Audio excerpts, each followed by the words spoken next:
In today's tutorial, I'm going to show you how to change your date and time on your ASUS laptop, desktop computer, or tablet device.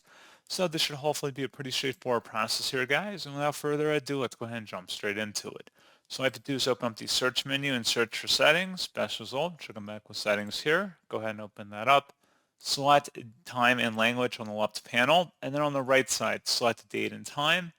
And then if set time automatically is toggled on, you'll have to toggle that to the off position. And then there'll be an option below that says set the date and time manually. Select change, type in whatever you want in here for both the date and the time. Select change to confirm, and that's what you have to do.